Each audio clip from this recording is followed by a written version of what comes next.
திரைப்படத்தையும் கொண்டு போய் சேர்க்குற பங்கு உங்களோடது.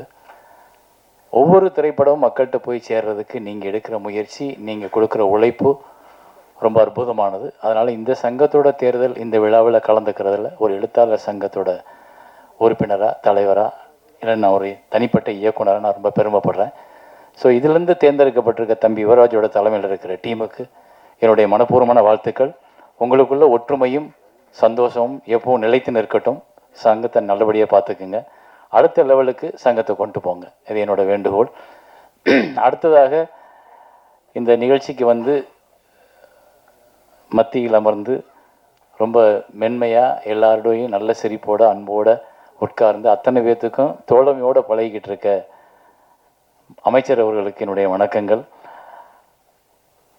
எல்லோரும் கேட்குறாங்க, ஒவ்வொருத்தரும் ஒவ்வொரு வேண்டுகோள். ஸோ நாங்கள் எழுத்தாளர் சங்கத்துக்கு இப்போ தான் வந்திருக்கோம்.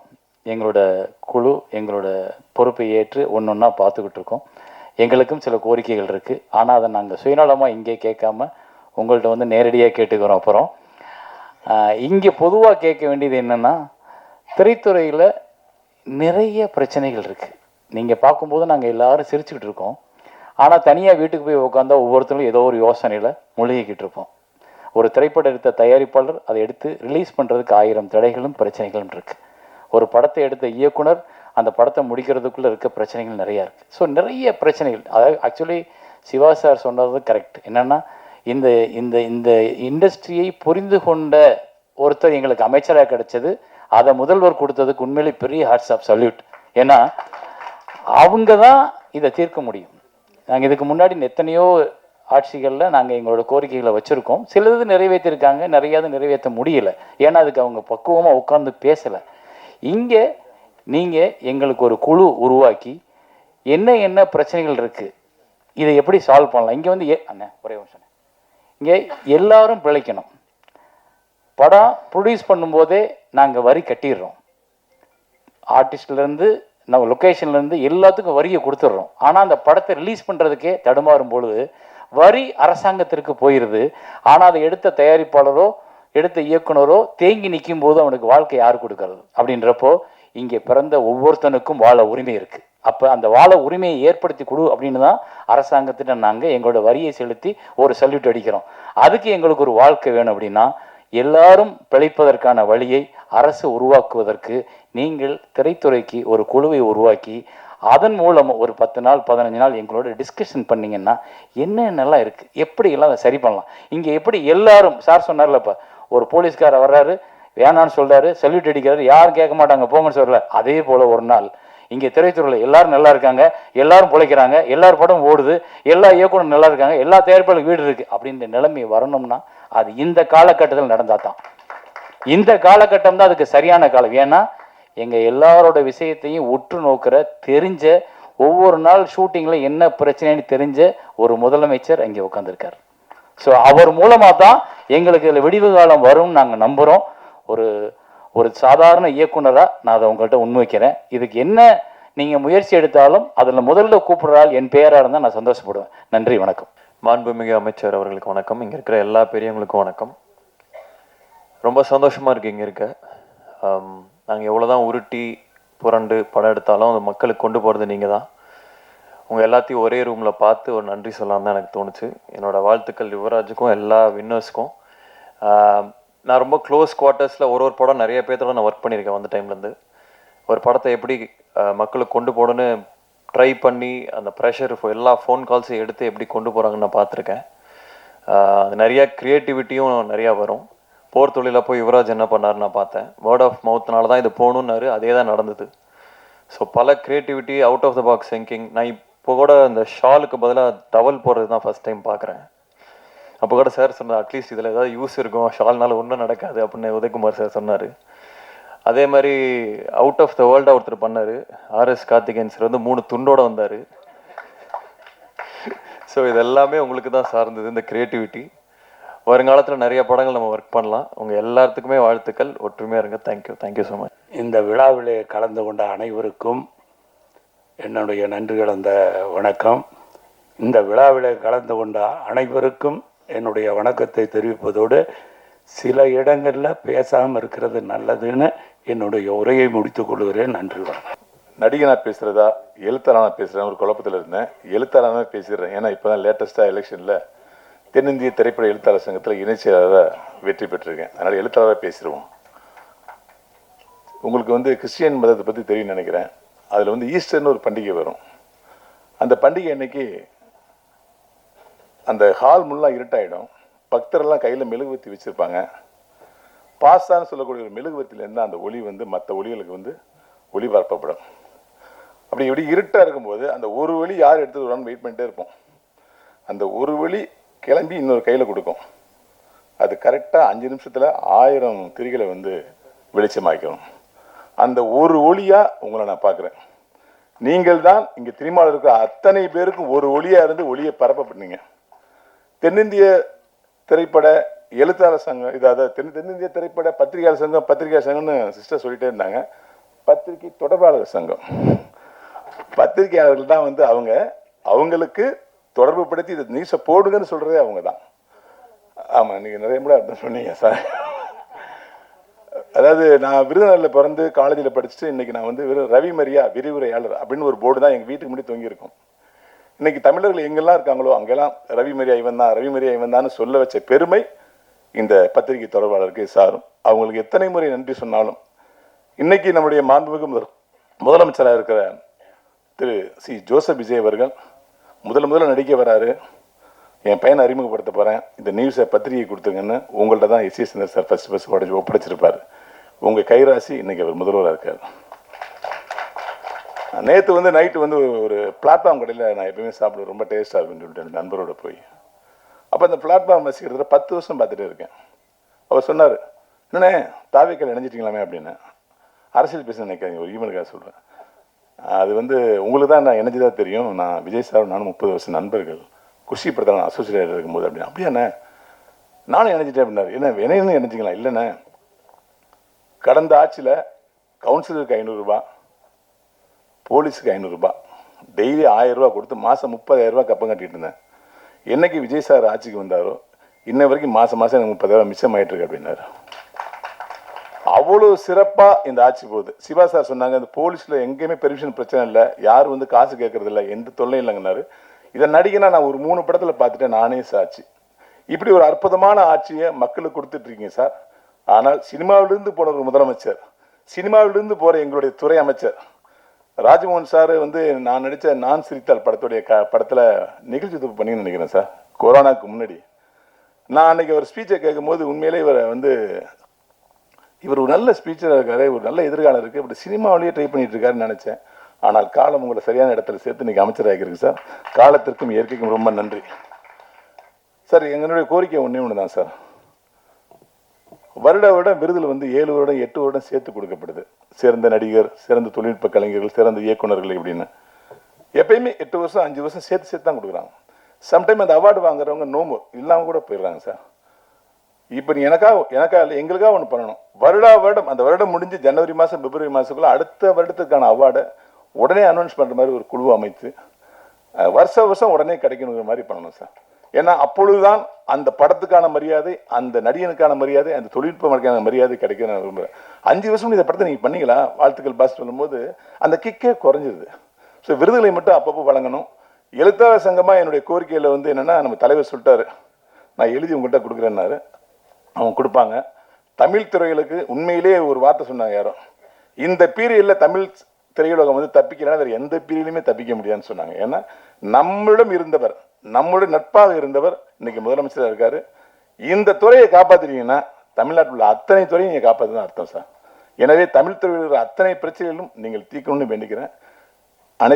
அதாவது இந்த இடத்துல ஒரு ஒற்றுமையை பார்த்தேன். அதாவது வந்து இந்த சங்கத்தில் தான், பிஆர்ஓ சங்கத்தில் தான் எலெக்ஷனில் ஜெயிச்சாலும் தோத்தாலும் வருத்த போய் விட வேண்டியதில்லை. 90 பேருக்கும் பதவியேற்பு விழா, 90 பேருக்கு பதவியேற்பு விழா. உண்மையிலே உங்களுடைய பரந்த மனசு அதை காட்டுது. ஒருவர் கூட புண்படக்கூடாது.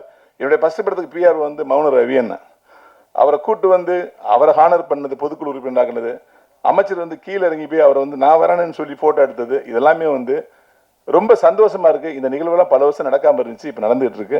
அனைவருக்கும் என்னுடைய மனமார்ந்த வாழ்த்துக்கள். நன்றி. தென்னிந்திய திரைப்பட பத்திரிகை தொடர்பாளர் யூனியன் எலெக்ஷனில் வெற்றி பெற்ற அற்புதமான தலைவர் யுவராஜ், யங்ஸ்டர், எல்லாம் யங்ஸ்டர்ஸு ஜெயிச்சிருக்காங்க. அதில் ஒருத்தர் விஜய் முரளி நம்ம மாதிரி,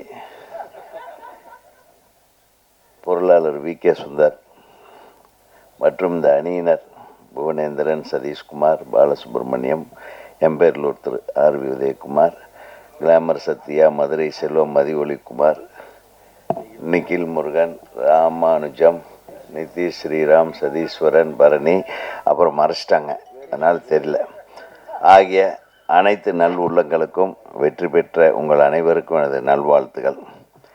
இதில் என்னென்னா, இந்த சங்கத்தை முதல்ல உருவாக்குனது யார்? டைமண்ட் பாபுவோட அப்பா இல்லையா? அதுக்காகவே ஒரு கௌரவ தலைவராக டைமண்ட் பாபு அவர்களையும், அப்புறம் சுரேஷ்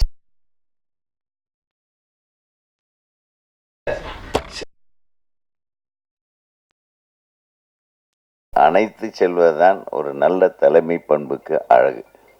அதை நீங்கள் செஞ்சுருக்கீங்க. அதே உங்களுக்கு மிகப்பெரிய வெற்றி. ரவி மரியா சொன்ன மாதிரி இருக்கிற எல்லா மெம்பர்களுக்கும் இன்றைக்கி விருது கொடுத்துட்டீங்க, எல்லாத்தையும் நீங்கள் கௌரவிச்சிருக்கீங்கன்றது ரொம்ப சிறப்பு. இப்படி தான் இருக்கணும் சங்கம்னா. எந்த போட்டியும் பொறாமையும் இல்லாமல், எந்த ஒரு பாகுபாடும் இல்லாமல் எடுத்த ஒரு திரைப்படத்தை மக்களிடம் கொண்டு போய் சேர்ப்பதற்காக உழைக்கிற உங்களுக்கு எனது உளமார்ந்த வாழ்த்துகள், நன்றி. ஏன்னா திரையுலகம் உள்ளவரை உங்களுக்கு நன்றி செலுத்தி கொண்டே இருக்கும். ஏன்னா நீங்கள் எப்படி கடைசி வரையில் சில கம்பெனி காசே கொடுக்க மாட்டாங்க, அதை மட்டும் நீங்கள் வெளியவே சொல்ல மாட்டீங்க. வெளியே சொன்னால் கேவலமாயிடும் அப்படின்னு அடுத்தவனுக்கு வர்றதையும் கெடுத்து விட்டுறக்கூடாதுன்ட்டு மனசுக்குள்ளேயே வச்சுருப்பீங்க. வரம்போறவெல்லாம் திட்டுவான், எனக்கு தெரியும். உங்களுக்கும் எனக்கும் உள்ள தொடர்பு தான், வேறு ஒன்றும் இல்லை. ஆனால் நான் கொடுக்காம விட்டதில்லை, எங்கள் கம்பெனிலாம் கொடுக்காம. பட் இருந்தாலும் சிறப்பாக செயல்படக்கூடிய உங்களுக்கு இன்னும் மென்மேலும், இன்றைக்கி இருக்கிற சினிமா ஒரு வாரம் ஓடுற படம், 2 நாள் ஓடுற படமாக குறைந்து கொண்டிருக்கின்ற இந்த காலகட்டத்தில் பல நாள் ஓடக்கூடிய திரைப்படங்களாக மாற்றுவது எப்படி என்பதை நீங்கள் முனைப்போடு செயல்படணும். உங்கள் கையில் தான் இருக்குது. அதே மாதிரி எல்லாரும் அமைச்சர் என் அன்பு சகோதரர் ராஜ்மோகன் அவர்களுக்கு நிறைய கோரிக்கைகள் இன்னும் நிறைய இருக்குது, வந்துகிட்டே இருக்குங்க. நீங்கள் ஒன்றும் அதை பற்றி பயப்படாதீங்க. நான் முதல்ல நானும் செல்வமணி சாரும் போகும்போது அவர் சொன்னானே, உங்களுக்கு என்ன ஏதாச்சும் என்ன கேளுங்கண்ணே, அதான் சொன்னார் அவர். அதனால் செய்கிற மனப்பான்மை இருக்கிற தலைவன் இருக்கிற வரையில் நம்ம கேட்காமையே செய்வாங்க. நம்ம கேட்டாலும் அதை பற்றி கவலைப்பட மாட்டாங்க. நீங்கள் கேட்காமையே நாங்கள் செய்வோன்ற தலைமை இன்னைக்கு தமிழகத்தை ஆண்டு கொண்டிருக்கிறது. அன்பு சகோதரர், நான் தான் சொன்னேன், நான் ஒரு சின்ன விஷயத்தை சொல்கிறேன். நானும் எத்தனையோ முதல்வர்களை பார்த்துட்டேன், போய் பார்த்துருக்குறோம், க்யூவில் நின்று பார்த்துருக்கோம், பார்க்க முடியாமையும் வந்திருக்கோம். ஆனால் திரு ஜோசப் விஜய் அவர்களை பார்க்கும்போது, எனக்கு முதல்வராக பார்க்கும்போது என்னால் பேச முடியல. கண்ணே, நான் உன்னை என்னன்னு கூப்பிடுறது அப்படின்னு. உண்மையிலுமே நான் உன்னை என்ன முதல்வர்னு கூப்பிடுறதா, ஐயான்னு கூப்பிடுறதா? அவர் இளம் வயதினராக இருக்கும்போது எனக்கு தெரியும் என்னன்னு கண்ணே கூப்பிடுறது அப்படின்னு. இப்போ சொன்னீங்க பாருங்க கண்ணேன்னு, அப்படி தானே, நான் உங்கள் கண்ணு தானே, என்னை கண்ணனே கூப்பிடுங்கன்னு சொன்ன ஒரே முதல்வர் இன்றைய எளிமையான நமது முதல்வர். உண்மையிலுமே நான் அப்படியே கண் கலங்கிட்டேன். யாருங்க அப்படி சொல்லுவான்? எல்லாரும் கேட்டாங்க, என்னங்க அதிமுக விட்டு இங்கே வந்துட்டீங்கன்னாங்க. எங்கள் குடும்பத்துக்கு வந்திருக்கிறேன்னு சொன்னேன், அவ்வளோதான். ஜோசப் விஜய் அவர்கள் நமது குடும்பம், அவ்வளோதான். அவர் கூட நம்ம நிற்காம வேற எவன் யார் நிற்பான்? நம்ம எல்லாரும் நிற்கணும். அவர் 41 பேரை பலி கொடுத்துட்டு பரிதவிச்சுக்கிட்டு இருந்த காலம், அடுத்த நாளே இதே இடத்துல இதே அரங்கத்தில் அவர் மீது எத்தனையோ குற்றச்சாட்டுகள் பறந்து கொண்டிருக்கிறது. அப்பவும் நான் சொன்னேன், இந்த திரையுலகம் மட்டுமில்லை, நான் மட்டுமில்லை, அனைவரும் திரு ஜோசப் விஜய் அவர்களுடன் தான் நிற்க வேண்டும், அதுதான் நம்மளது கடமை என்று சொன்னேன். ஸோ இறைவன் சும்மா விடலை. 2 வருஷத்தில் ஒரு கட்சி ஆரம்பித்து அது ஆட்சியை பிடித்த ஒரு சரித்திரத்தை உருவாக்கி மக்களிடத்திலே இப்படி ஒரு பேர், கோயம்புத்தூர்லேருந்து ஒருத்தர் ஃபோன் பண்ணுறாரு, பிரதர் நம்ம வருஷம் வந்து ஸ்கூலுக்கு பணம் கட்டுவோம்ல மாமூல், அது இல்லை பிரதர், எனக்கு ஃபோன் வருது, வீட்டுக்கு வருது ஃபோனு, நீங்கள் வந்து பர்மிஷன் உங்களுக்கு ரெடி, வந்து வாங்கிட்டு போங்கன்னு. அந்த மாதிரி துறைக்கு ஒரு அமைச்சர் நமது துறையிலிருந்து வந்திருக்கிறாருன்னா ராஜ்மோகன் அவர்களுக்கு வாழ்த்துகள். ஏன்னா படிக்கிற குழந்தைங்க படிக்கிற ஒரு பள்ளிக்கூடத்துக்கு லஞ்சம் வாங்குற கவர்மெண்ட் உலகத்தில் இருந்திருக்குன்னா அதுக்காக நம்ம வெக்கப்படணுமே தவிர, இன்னைக்கு அந்த நிலைமை மாறி ஒரு இண்டஸ்ட்ரியலிஸ்ட்டு ஃபோன் பண்ணுறான், ஒரு பில்டர் ஃபோன் பண்ணுறான், அண்ணே 5 பைசா செலவு இல்லாமல் எனக்கு பிளான் ஓகே ஆயிடுச்சுண்ணே. எப்பேற்பட்ட விஷயம், உண்மை இது. இது இன்னும் சிறப்பாக நடைபெற்று கொண்டே இருக்கும். அதற்கு ராஜ்மோகனை போன்ற மிகச்சிறந்த சிந்தனையாளர்கள், அவங்க வந்து அவர் அவ்வளவு கடினமாக உழைச்சிக்கிட்டு இருக்காரு. அவருக்கு கொடுத்துருக்கிற துறைகளை பாருங்கள். கல்வித்துறை இது சாதாரணமான விஷயம் அல்ல, எவ்வளவு கண்ணும் கருத்துமாக இருந்து பார்க்க வேண்டிய ஒரு துறை.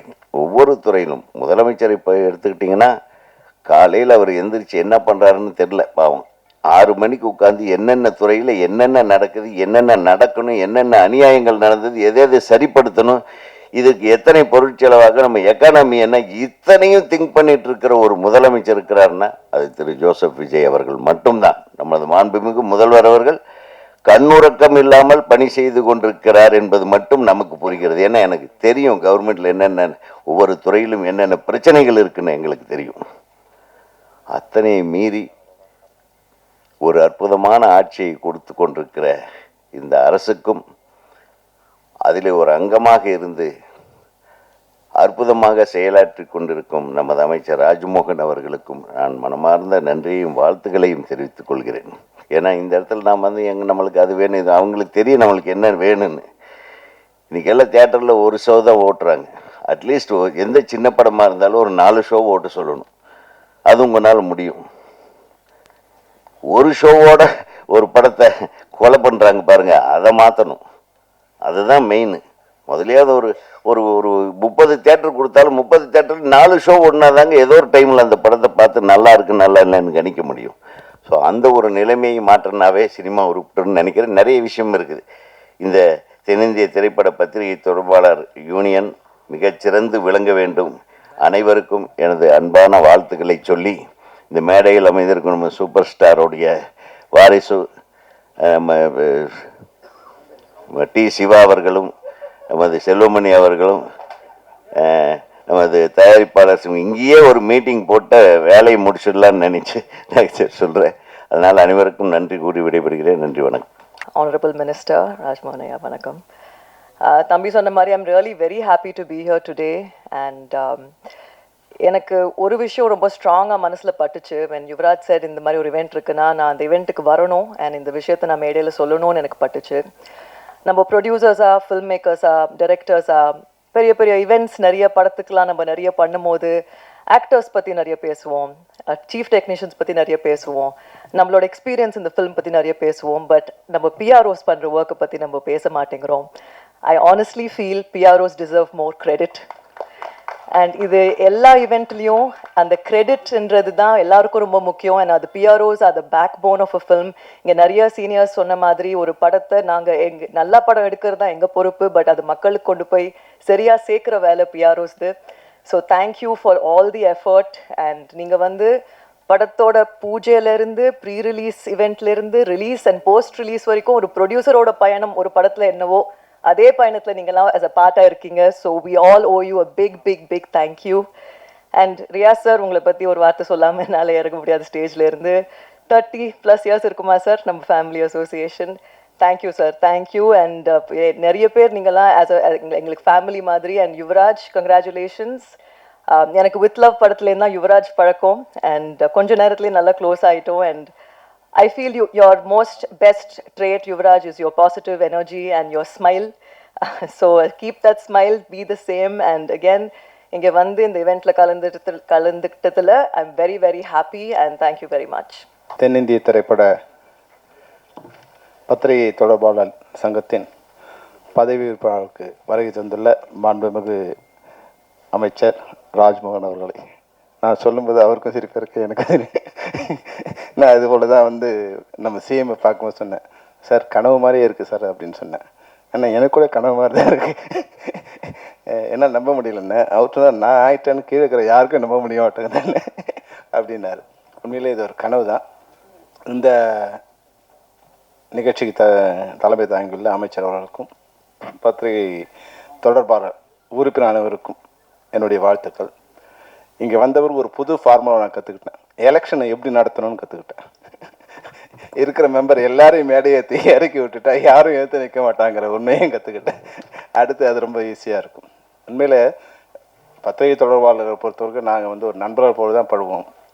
டைமண்ட் பாபுலேருந்து, சிங்காரவேலேருந்து, மௌனரவிலேருந்து, ரியாஸ்லேருந்து நிறைய பேர் வந்து 40 வருஷம் 50 வருஷம் ஆனால் கூட அவங்க பேரோடு அவங்க நட்போடு இருக்கிற மாதிரி தான், ஒரு சகோதரர் மாதிரி தான் நாங்கள் இந்த உங்களோட பழகியிருக்கோம். அதனால் வந்து வந்தவொடனே யுவராஜ் கேட்டேன், யுவராஜ் எப்போ முடியும்னு. அண்ணா நீங்கள் வந்துட்டீங்க, வர்றது தான் உங்கள் கடமை, அனுப்புறது எங்களோட கடமை, எப்போ அனுப்புகிறோமோ அப்போ நீங்கள் போகலான்னாரு. நான் சொன்னேன், 8 மணிக்கு ஆரம்பித்தாலும் இருக்கணும், 9 மணிக்கு ஆரம்பித்தாலும் இருக்கணும், இல்லைன்னா நான் பத்திரிகை இல்லாமல் போயிடுவோம்பான்னு சொன்னேன். அந்த வகையில் வந்து ஒரு நெருக்கமான உறவோடு இருக்கிற உங்கள் சங்கம் மிக சிறப்பான ஒரு நல்ல நிலையை அடையணும். அதுபோல் வந்து நான் வந்து அமைச்சர் ராஜ்மோகனுக்கு ஒரு கடங்காரன்,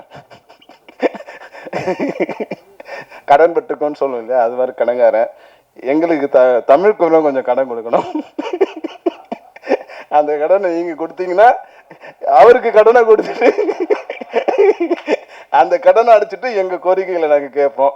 அதனால் வந்து என்னென்னா, ஒரே ஒரு விஷயந்தான். நான் இப்போ இதுக்கு போகும்போது, செக்ரட்டரியேட் போகும்போது குவியலாக மக்கள் இருந்துகிட்டே இருந்தாங்க. அப்போ வந்து ஒரு விஷயத்த நான் சகோதரர் ராஜ்மோகன் சொல்ல விரும்புகிறேன். அதாவது அண்ணா, அவர் பேரறிஞர் அண்ணா பதவி இருக்கும்போது அவர் வந்து அவருடைய சகாக்களுக்கு சொன்னாராம், இப்போ கோயிலில் வந்து நிறைய கூட்டம் கம்மியாயிடுச்சுன்னு. அவர் சொன்னாராம், இது ஒரு அளவுகோலாக எடுத்துக்கணும், என்னைக்கு கோயிலில் கூட்டம் அதிகமாகுதோ அன்னைக்கு நம்ம வீழ்ச்சியை தொடங்குதுன்னு அர்த்தம்னு சொன்னாராம். அவங்க புரியல என்னன்னு. ஏன்னா மக்கள் வந்து நம்ம மேலே நம்பிக்கை வச்சு கோயிலுக்கு போகிற நிறுத்திட்டு நம்மக்கிட்ட வராங்க. அப்போ நம்ம அவங்களோட நம்பிக்கையை, அவங்களுடைய கனவை நிறைவேற்றணும்னு நினச்சி நம்மக்கிட்ட வராங்க. நம்ம மேலே நம்பிக்கையை போய்த்து கோயில்களில் எப்போ கூட்டம் அதிகமாகுதோ அப்போ அரசு மேலே நம்பிக்கை இருந்துட்டாங்கன்னு அர்த்தம். அதை ஒரு அளவுகோலாக வச்சுங்கன்னு சொன்னாங்க. அப்போ கடந்த காலகட்டங்களில் கோயில் இல்லாமல் இருந்து கோயில் குவிய ஆரம்பிச்சிடுச்சு. இன்றைக்கி நான் வந்து உங்களை பார்க்க வரும்போது உங்கள் அறையை வந்து குவிஞ்சிருக்கு, ஜனங்களால் குவிஞ்சிருக்கு. அந்த நம்பிக்கை வந்து நீங்கள் நிறைவேற்றி கொடுக்கணும் தான் எங்களுடைய. 2 நேரங்களில் அந்த கூட்டம் குறையும். ஒன்று எங்களுடைய கோரிக்கையெல்லாம் நிறைவேறும் போது, இல்லை உங்கள் மேலே நம்பிக்கை இல்லாத போது. எங்களுடைய கோரிக்கையை நீங்கள் நிறைவேற்றி அதன் மூலம் வந்து அங்கே கூட்டம் குறையணுங்கிறது தான் எங்களோட வேண்டுகோள். நிச்சயமாக தமிழ் திரைப்படத்துறையில் தயாரிப்பாளர் சங்க தலைவர் கேட்டார், எங்கள் சங்கத்துக்கு இடம் கொடுங்கன்னு. நான் கேட்குறேன், தயாரிப்பாளர்கள் வீடு விற்காத ஒரு சூழ்நிலை ஏற்படுத்துங்க, அவங்க சங்கத்தை கட்டிப்பாங்க. இன்றைக்கி வந்து ஒரு இண்டஸ்ட்ரியில் வந்து பல பேர் என்ன நினைக்கிறாங்க, சினிமாக்காரங்களுக்கு வந்து ஏதோ கவர்மெண்ட் கொடுத்துருச்சுன்னு. ஒரு உண்மையை நான் அந்த மேடையில் சொல்கிறேன். போன வருஷம் எங்களுடைய வருமானம், அதாவது எங்கள் மூலம் வந்து வந்த வருமானம் வந்து 3000 கோடி ரூபாய். அந்த 3000 கோடி ரூபாய்க்கு நாங்கள் கட்டின ஜிஎஸ்டி 540 கோடி ரூபாய் நாங்கள் கட்டியிருக்கோம். நாங்கள் சும்மா உங்ககிட்ட கேட்கல, இந்த அரசாங்ககிட்ட சும்மா கேட்கல. ஆனால் இது வரைக்கும் அரசாங்கம் எதுவுமே பண்ணலை. உண்மையை இந்த மேடையில் உறக்க சொல்வேன், எங்களுக்கு எதுவும் பண்ணல. ஒரு படத்துக்கு 7 லட்சம் ரூபாய் வந்து ஒரு கொடுப்பாங்க, அதுக்கு ஒரு 50 படத்துக்கு கொடுப்பாங்க. அது வந்து எவ்வளோ வரும்னா ஒரு 3 கோடி வரும். அதுபோல் ஒரு விருது நிகழ்ச்சி வரும், ஒரு 5 பவுனில் மாலை போடும். இந்த ஜனங்க என்ன நினைக்கிறாங்க, சினிமாக்காரன் கொடுத்துட்டாங்க. சினிமாக்காரனுக்கு இந்த அரசாங்கம் எதுவுமே கொடுக்கல. ஒரு 100 ஏக்கர் இடம் எங்களுக்கு கொடுத்துருக்காங்க ஒரு 15 வருஷத்துக்கு முன்னாடி. அதில் வீடு கட்டுறதுக்கு உண்டான முயற்சியை நாங்கள் பண்ணிகிட்டே இருக்கோம். அதனால் ஒரு வருஷத்துக்கும் இன்றைக்கி நான் போன வருஷம் 540 கோடி கொடுத்தோன்னா இந்த வருஷம் 4000 கோடி அந்த ஆண்டு வருமானம். அப்போ அதை நீங்கள் கணக்கு போட்டுங்க. அப்போ நீங்கள் வந்து எங்களுக்கு பண்ண போகிற செலவு வந்து ஒரு 100 கோடியிலேருந்து 150 கோடி பண்ணிங்கன்னா அதுவே மிகப்பெரிய விஷயமா இருக்கும். இன்னொரு அளவுகோலை நீங்கள் எடுத்துக்கலாம்.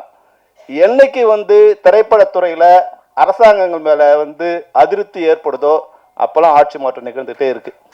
இதை நான் வந்து ஒரு இதுவாக சொல்லலை, நீங்கள் எப்போனாலும் பார்த்துங்க. எங்களால் வெளியே சொல்ல முடியாது, ஆனால் எங்கள் மனசு குமுறிட்டே இருக்கும். எங்களோட குமுறல் எப்போ ஆரம்பிக்குதோ இப்போ எங்களை பொறுத்த வரைக்கும் ஒரு சந்தோஷமான சூழ்நிலை இருக்குது. இப்போ நாங்கள் உங்கள்கிட்ட கேட்குறதுலாம் வந்து ஒரு பெரிய இதில் நான் சார் கூட சொன்னேன், சிஎம் சார் கூட, சார் என்ன ஒன்றும் வேணாம் சார், வந்து ஊழலற்ற ஒரு அரசு, லஞ்சமற்ற நிர்வாகம், பாதுகாப்பான சமுதாயம். இது கொடுங்க. என் பொண்ணு வந்து வெளியே போகிற 12 மணிக்கு வெளியே போகிறா, 10 மணிக்கு வெளியே போகிறா, 6 மணிக்கு வெளியே போகிறா, என் குழந்தை வந்து 3 வயசு குழந்தை வெளியே போகுது. இதெல்லாம் பாதுகாப்பாக நாங்கள் இருக்கிற ஒரு சமுதாயம். இன்னைக்கு வந்து உண்மையிலே கனவு மாதிரி இருக்குது. இந்த லஞ்சங்கிறது வந்து வாங்குறவங்களாம் கொஞ்சம் பயந்து இருக்காங்க. அந்த கனவு மெய்ப்பட வேண்டும். அதுதான் இப்போ நீங்கள் வந்து எங்களுக்கு பண்ண வேண்டிய விஷயம் வந்து அந்த கனவு மெய்ப்பட்டுச்சுன்னா வேறு ஒன்றுமே வேண்டாம். எங்களுக்கு நீங்கள் 1000 ரூபா கொடுக்க வேண்டாம், சிலிண்டர் கேஸ் கொடுக்க வேண்டாம், எல்லாத்தையும் நாங்கள் பார்த்துப்போம்.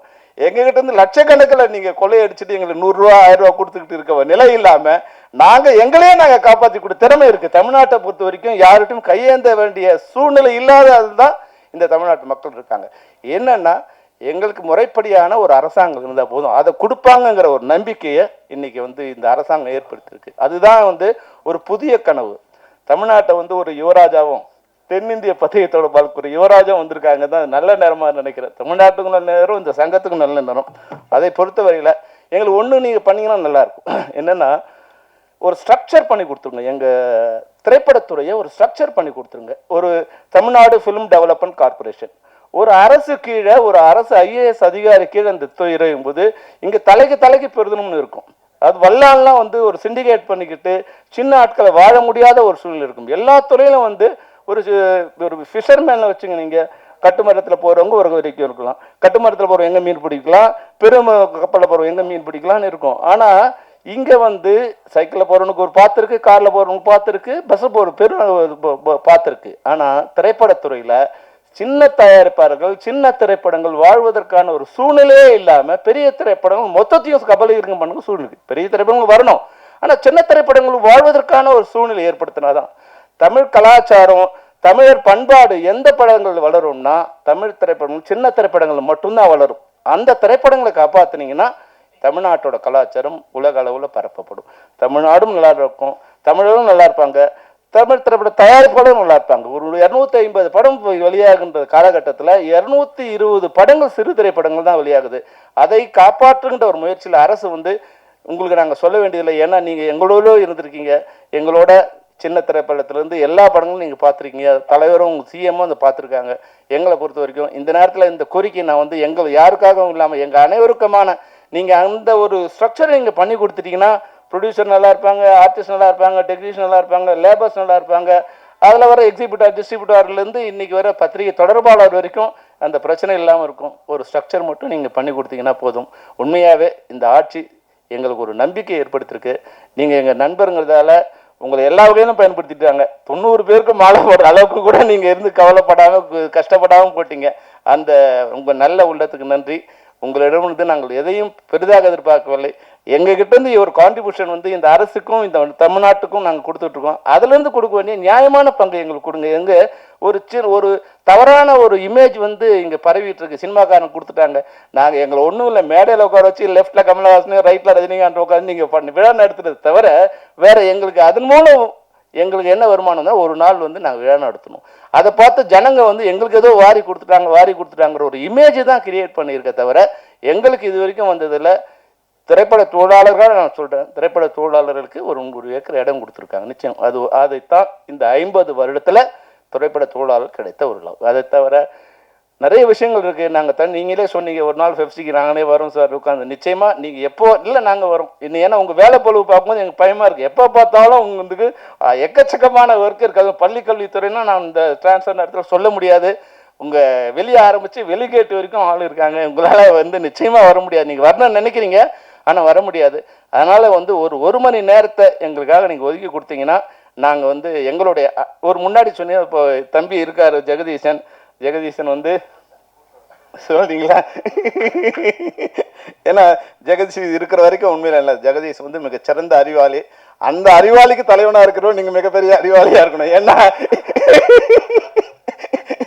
அவனை கண்ட்ரோல் பண்ணுறதே கஷ்டம். ஜெகதீஷை கண்ட்ரோல் பண்ணுறதுக்கு ஒரு நீலவேணி குதிரையை ராஜா தேசிங்கால தான் கண்ட்ரோல் பண்ண முடியும். ஜெகதீஷனோட திறமையான ஒருத்தவ தான் கொண்டு வர முடியும். ஏன்னா அவனோட அறிவு ஆமாம் ஜெகதீசன் இயக்குனர் செயற்குழு உறுப்பினர், அதை விட வந்து இன்னையோட சிஎம்மோட 10 வருடத்துக்கு மேலாக தொடர்ந்து பயணித்தவர். அதனால எல்லாரை விட மிக நெருக்கமானவர் அவர் வந்து. அதனால அவரும் அங்கே உங்ககிட்டையும் பழக்கமானவர், சிஎம்முக்கும் நெருக்கமானவர். தம்பி நீயும் வந்து உன்னால் முடிஞ்ச அளவுக்கு இப்போ உங்ககிட்ட நாங்கள் எங்களுக்கு கோரிக்கை வைக்கிற இடத்துல இருக்கு மொத்த சினிமா துறையும் விட்டுருங்கிறாவ. ரொம்ப நேரம் நான் எடுத்துக்கிட்டது வந்து எனக்கு நேரம் ஆயிடுச்சு. ஆனாலும் இன்னொரு சந்தர்ப்பம் இது மாதிரி எங்களுக்கு கிடைக்க வாய்ப்பு இல்லைங்கிறதால இதை வந்து சகோதரர் ராஜ்மோகனுக்கு எங்களுடைய கோரிக்கையாக வைக்கிறோம். தமிழ் திரைப்படத்துறையை சீராக்கி அதை ஒரு ஸ்ட்ரக்சர் பண்ணி கொடுக்க வேண்டியது உங்களோட கடமை. அந்த கடமையை நீங்கள் பண்ணிட்டீங்கன்னா காலம் உள்ளவரை உங்களை தமிழ் திரைப்படங்களும் மறக்காது, நாங்களும் மறக்க மாட்டோம். நன்றி, வணக்கம். இன்னொரு நிகழ்வுல இருந்து வரும்போது பிளான் பண்ணபடி வர முடியல, முதல்ல சாரி. ரொம்ப அழகா வர்ணனையா என்னுடைய சகோ வரவேற்பாங்க. ஆனால் மணி 9:45 இந்த வர்ணனை தேவையா? இந்த உலகத்தோடு ஒரு உறவு பாலமாய் தமிழ் சினிமாவை இந்த கலைத்துறை இணைக்கக்கூடிய அத்தனை சினிமா துறையினுடைய இந்த சினிமா பத்திரிகையாளர்களுக்கும் பத்திரிகை தொடர்பாளர்களுக்கும் நான் தலை வணங்குகிறேன். நெஞ்சம் நிறைந்த வாழ்த்துக்கள், வணக்கங்கள். நீங்களாம் நல்லா இருக்கணும். நேரம் குறைவா இருக்கு, டக்கு டக்கு நான் பேசிடுறேன். இந்த நம்மளுடைய பிரசாத் வென்யூவில் இங்கே இருக்கிற எல்லா பியர்கிட்டையும் எஃப்எம்ல வேலை பார்த்தப்ப, டிவியில் வேலை பார்த்தப்ப, சோஷியல் மீடியாவில் வேலை பார்த்தப்ப, தனியாக யூடியூப் சேனல் வச்சுருந்தப்போ எல்லா பியர்கிட்டையும் திட்டு வாங்கின ஒருத்தனா அது நான் தான். எஃப்எம்ல வேலை பார்க்க மௌன ரவி என்ன, அவர் நிக்கில் சார் எல்லாம் இன்டர்வியூ தருவாங்க. அப்போ வந்து எடுத்து முடிச்சு ஃபோன் பண்ணுவேன். ஆனால் ஒரு சின்ன மிஸ்டேக் நான் என்னாச்சுமாங்க, இந்த ரெக்கார்டரில் ஆன் பட்டன் அமுக்க மறந்துட்டேன். பக்கத்தில் இன்னொரு எஃப்எம்ல வாங்கி தரலாம், ஏன்டா என் உசுரா வாங்குறேன் அப்படின்ட்டு. அதே மாதிரி நடுவில் ப்ராப்ளம்ஸ்லாம் வரும். எங்களெல்லாம் வந்து வெப்சைட்டில் இருக்கும்போது உள்ளே விடக்கூடாது அப்படின்னு முடிவு பண்ணிடுவாங்க. அது வந்து பத்திரிகையில் வந்தால்தான் பத்திரிகையாளர்கள், இவர்கள் எங்கள் போட்டியாளர்கள். இப்போ வாசல் அப்படி கையை கட்டி நிற்போம், அடுத்த மாதம் சம்பளம் வாங்கணும், எப்படியாவது எங்களை உள்ள விட்டுருங்க. இல்லை பரவாயில்ல, அப்புறம் வர வர எல்லாத்தையும் புரிஞ்சுக்கிட்டு. ஆனால் மேடையில் இருக்கக்கூடிய அத்தனை ஜாம்பவான்களும் சரி, இங்க இருக்கக்கூடிய பிஆர்களும் சரி, நல்ல தமிழில் நல்ல ஒரு நிகழ்ச்சி செய்யணும்னா ஒரு தொகுப்பாளர்னா அவர்கள் முதலில் அணுகும் இடம் மலிவு விலை தொகுப்பாளர்னா அது ராஜ்மோகன் தான் என்பதையும் பெருமையோடு நான் சொல்லிக்கிறேன். 5 ஆண்டுக்கு ஒரு முறை கொடுத்தா அது வந்து விருது கிடையாது, ஆண்டுதோறும் கொடுத்தாதான் விருது. மாண்புமிகு தமிழ்நாடு முதல்வர் அவர்கள் அனுமதி பெற்று